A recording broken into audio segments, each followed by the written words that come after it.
I am so excited for what is in this box. I can't wait to open it.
Couple manuals, the saw, attachable plug.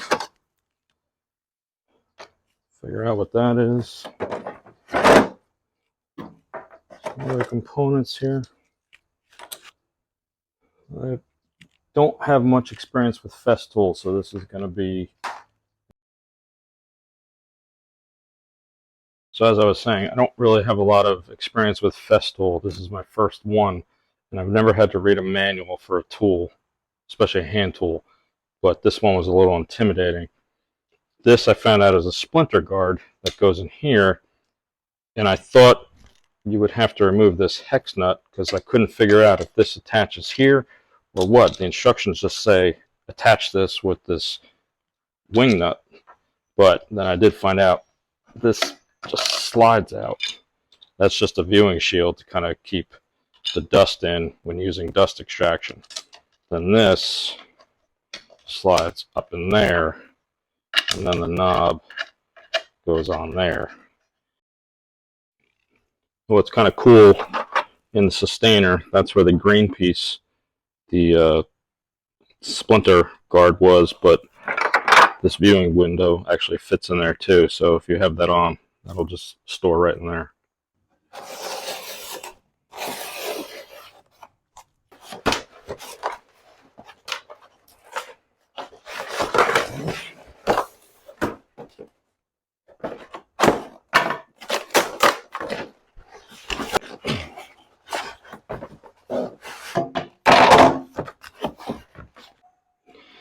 So this is the TS 55.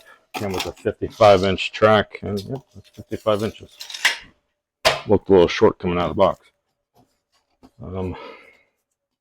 That's pretty sticky. Just trying to move it on the workbench here was a little rough, but that's nice. That's the main reason why I bought it, because right now I don't really have good table saw capabilities, and I'm breaking down a lot of plywood these days, and I feel like I'm going to cut my fingers off. So this was a good option for me. Finally figured out what this is. It does not attach to the saw. It's actually a stop that goes on the track. And what it's meant to do is, if you're going to do a plunge cut on the saw, it rests against here so you don't get kickback when you dive into the board. And then you can obviously take it off and then continue with your cut. That's just a little safety block. Just going crazy trying to figure out how to attach it to the saw or the rail, and finally I found it in the instructions. Again, first time reading instructions for me. It's crazy.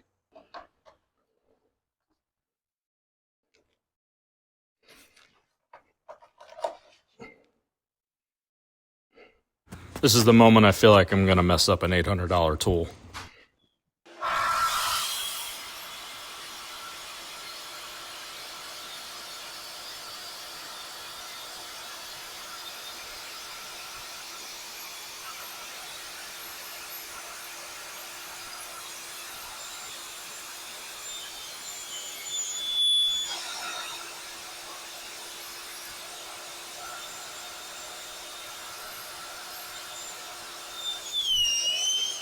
This was operator error. The hose does angle to the side.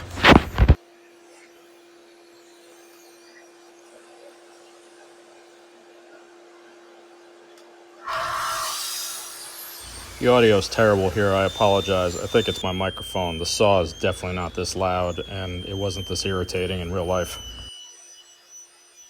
That little rubber piece that's hanging off is just part of the track that you have to trim the first time you cut something. Once you cut it the first time, it's gone. You can line up the edge of the track with your cut.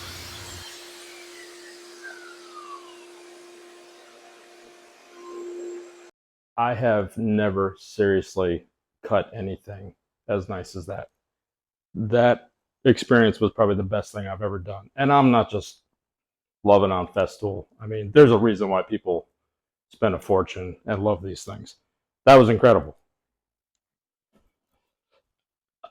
I really have no words. That tool was amazing. I mean, just the way this thing started up, no kickback, no, you couldn't even feel resistance against that slab. It cut through that walnut slab like it was nothing. Now, I didn't have it go all the way through, but still, it just cut through like butter. I mean, that's not even exaggeration. That's literally what it felt like. I mean, I'm used to using this DeWalt, and it's got a decent blade on it. After I figured out what was wrong, if you watch one of my shorts, you'll know what my problem was. And using a Harbor Freight clamp like this, I mean, good luck trying to get a straight cut. That thing, that's going to up the game big time. I mean, there's a reason why people go with Festool and why they're so expensive, because this thing's amazing. But my next purchase is probably going to be the dust extractor, because right now I'm using a rigid shop vac, and that's fine, but trying to get that in people's houses and stuff, it's a little big. And I know with this, with the MIDI dust extraction, they say that's one of the best combinations, and you have almost zero dust in your shop. So that's definitely going to be probably on the next purchase. And I didn't go with Festool just because of the name. I mean, if you look at comparables, I mean, I was very on the fence with Makita. The Makita track saw is one of the better ones out there, and it was almost $250 cheaper. But you know, my theory is, you know, buy once, cry once, and for $200, $250 extra, it's definitely worth the extra money for how clean that cut is. And right now I'm doing walnut plywoods and other fine things to build built-ins. So I needed something that was clean.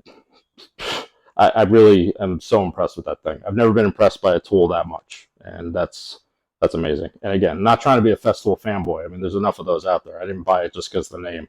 I bought it because the what it actually says it was going to do, and it did. So this is a cut that the DeWalt did and destroyed the veneer on this plywood. And these two cuts are the test cuts I did with the Festool. This is what it did to the walnut slab here. Again, just such a clean cut, and I mean how easy it went through it. Now granted, it wasn't big enough to go all the way through, but I'll figure that out when I need to. This is my current miter saw, and this is my current table saw station. So this was definitely a luxury upgrade compared to what I have right now, and I think it's going to up my game a lot.